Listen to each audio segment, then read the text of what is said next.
para a construção de um conteúdo especial feito para você. Antes eu quero te pedir que você que está chegando agora no canal, não é inscrito, se inscreva no canal. Dê essa oportunidade, temos você aqui conosco. Também assista o conteúdo da aula, da exposição até o final. Compartilhe este vídeo, certo? Também dê sempre o seu like. Seu like é uma ajuda extraordinária para que este assunto, este conteúdo, possa crescer mais aqui na plataforma. Muito bem, vamos então em frente. Hoje vou falar sobre Jean-Jacques Rousseau, esse filósofo francês que escreveu várias obras e que tem uma grande contribuição na educação e também na sociologia, né? na visão geral da sociedade, com a obra, por exemplo, O Contrato Social, que é uma obra histórica, não é? No Contrato Social, quando Jean-Jacques Rousseau fala do pacto social, não é? Ele começa falando que ele considera que ao homem chegar e se instaurar no estado natural, ocorre uma resistência e ocorre também a visão e a percepção de algumas significações, como a questão do estado primitivo, tá? As condições de subsistir e também o gênero humano que ele vai conviver como realidade de âmbito cultural, social e política, tá? Ele também vai dizer, o Jean-Jacques Rousseau, que os homens engendram novas forças, mas apenas o unir e dirigir é que são as forças existentes. Não resta então aos homens outro meio a não ser o de conservar e formar uma agregação com uma soma de forças que possa arrastar a resistência e propor um movimento único e móvel e fazer agir assim de um acordo comum, tá? Uma outra questão também é quando se trata de o nascer, certo? E o conduzir, sendo a força e a liberdade de cada homem como os primeiros instrumentos para esta conservação. Como, por exemplo, tá? A questão do emprego e do cuidado, certo? Para com este emprego. E então é uma outra questão também que o Jean-Jacques Rousseau vai trabalhar, é a questão da associação. A associação que defende, protege como força comum a pessoa e os bens que cada associado possui e também tem suas normas, suas regras, suas vias de fato e de realidade, de concretização. E esse é um problema fundamental cuja solução sempre é dada, pautada em um contrato social. As cláusulas desse contrato, então, são de tal modo determinados pela natureza do ato, tá? Que a menor modificação viria a torná-las vãs e de nenhum efeito, certo? De sorte que quanto jamais tenham sido formalmente até enunciadas nesse aspecto. Então, as mesmas em todas as partes ou em todas as partes tacitamente admitidas e reconhecidas, até que vai se violando o pacto social e vai se reentrar dentro da proposta dos direitos deste pacto e vai retomar a liberdade natural, perdendo assim a liberdade convencional pela qual ele aqui está renunciando, certo? Agora, todas essas cláusulas dentro do contrato social vai ser bem entendida pautada em uma redução a uma única, a saber, a alienação total. E aí ele vai dizer que cada sociedade, associado, cada membro dessa sociedade, com todos os seus direitos em favor de toda a comunidade, porque primeiramente cada qual vai se entregar por completo, sendo uma condição até igual para todos, a ninguém vai interessar tornar então onerosa para os outros, ou oneroso para os outros, né? Ninguém vai querer ter esse peso de onerosidade ao outro, tá? Então, além disso, também é feita uma alienação, sem essa questão de principalmente reserva, a união, e ela se torna tão perfeita quanto pode ser, e nenhum associado vai ter mais nada a reclamar, porque se aos particulares restar alguns direitos, como não haveria até inclusive nenhum superior comum, vai poder se decidir entre eles a questão público e também a questão de que como cada qual ou cada um vai tornar-se o próprio juiz, o próprio avaliador do seu contrato, da sua associação, da sua preservação nesta sociedade. Então, enfim, cada qual é responsável, dando-se a todos, não se dá a ninguém. Como não existe um associado sobre quem não se adquira o mesmo direito que lhe foi cedido, ganha-se nesse aspecto o equivalente de tudo, o que se perde, e a maior força surge para conservar o que se tem, tá? Portanto, se afastarmos do pacto social o que não constitui a sua essência, nós vamos achar que ele vai se reduzir aos seguintes termos: cada um de nós põe em comum sua pessoa e toda a sua autoridade sob o supremo comando, tá? Da vontade geral, em que vai se receber em conjunto cada membro como parte indivisível do todo. Logo, ao invés da pessoa, no aspecto particular de cada contratante, nesse ato de associação produzir um corpo moral e coletivo, composto inclusive dos membros que compõem uma assembleia de vozes, de ação ativa, vai se receber desse mesmo ato a sua unidade e seu eu comum, formando assim uma pessoa pública formada pela união de todas as outras, pautada na república de um corpo político, o qual é chamado de seus membros. E aí o Estado, quando ele se torna um Estado passivo, soberano e ativo, e uma autoridade quando comparada a seus semelhantes,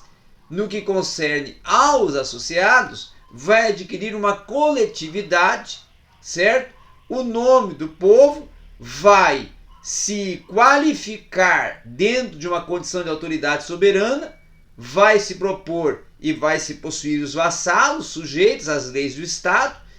e também os termos frequentes que vão se confundir e vão se tomar um pelos outros dentro da suficiência de distinguir quando eles empregados em toda a sua precisão. No Estado soberano, vai se ver por esta fórmula que o ato de associação ele vai se encerrar um acordo recíproco do público com os seus particulares, e que cada indivíduo contratante, por assim dizer, vai se achar obrigado a uma dupla relação, a saber, como membro do soberano para com os seus particulares e como membro do Estado para com o soberano. Assim, não se pode até dizer que vai se aplicar a máxima do direito civil, mas ninguém está obrigado aos acordos que vão ser tomados consigo mesmo,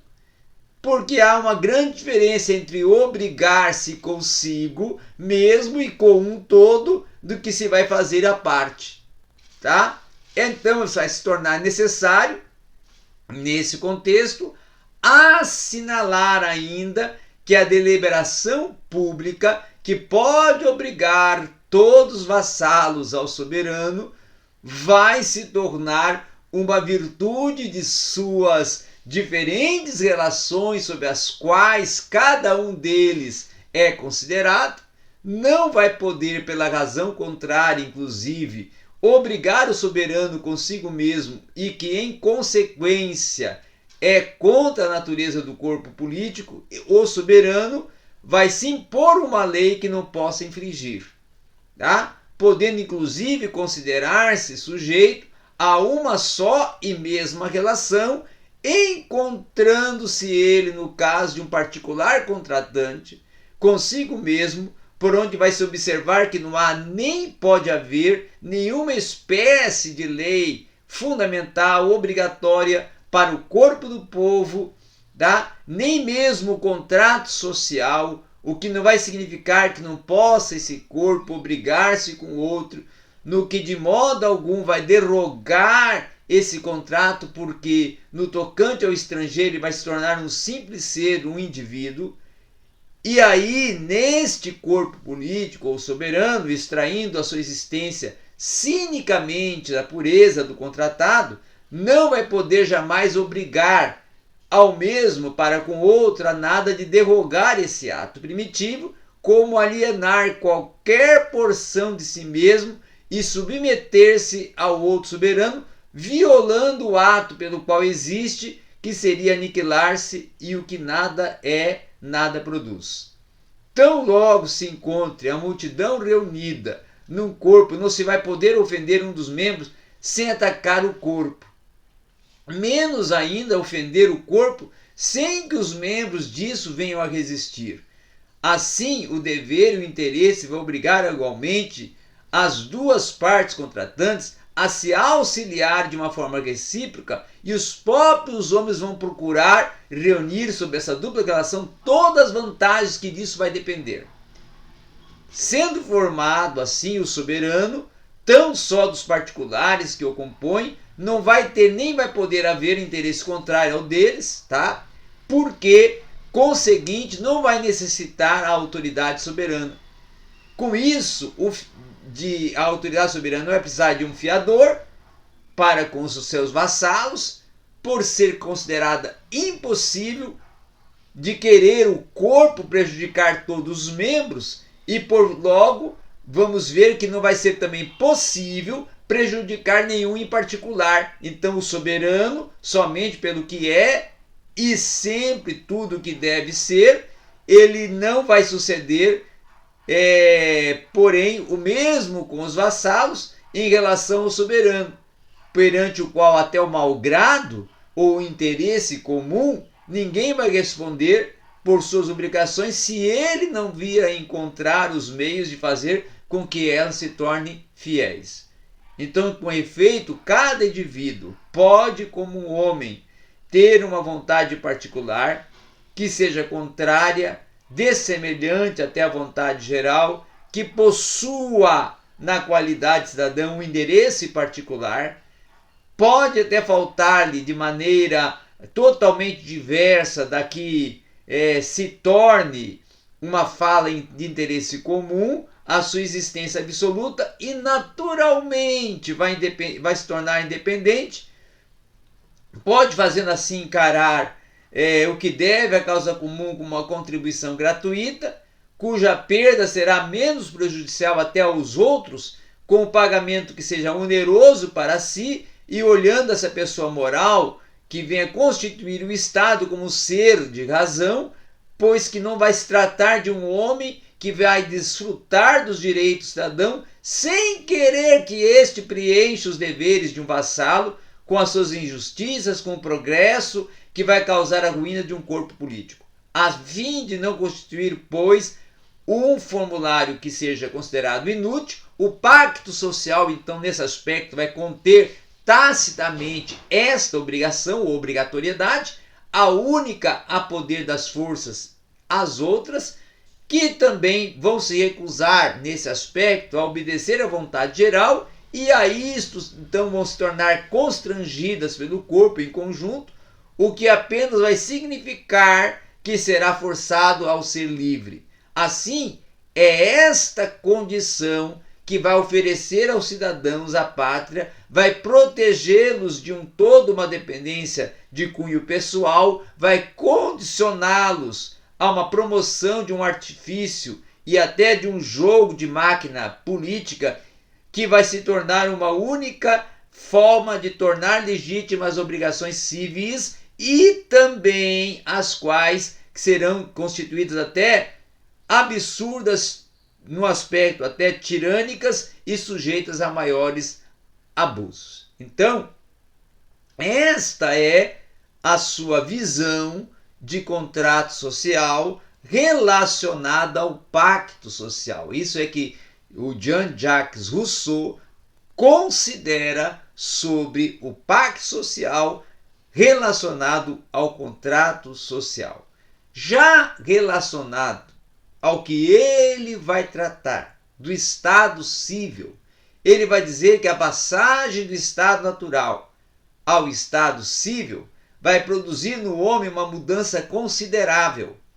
substituindo a sua conduta à justiça ao instinto e imprimindo às suas ações a moralidade que antes lhe faltava. Então ele também vai defender que vai ser somente a voz do dever que vai suceder ao impulso físico e ao direito e ao apetite, que vai fazer com que o homem, que até esse momento só tinha olhado por si mesmo, comece a agir por outros princípios, consultando a razão antes de ouvir os seus pensadores, privando-se nesse estado de diversas vantagens outrora recebidas da natureza, ganhando outras tão grandes como as suas faculdades, que vão exercitar e desenvolver as suas ideias, seus sentimentos, e automaticamente vai enobrecer a sua alma e vai elevar o seu espírito a tal ponto que os seus abusos dessa nova condição não vão se degradar com a frequência a uma condição inferior daquela que ele veio a sair, com uma condição que agora ele se torna um ser ditoso, aonde ele se transforma em um ser inteligente, em um homem de uma total competência e influência. Então, é esta visão, é esta proposta,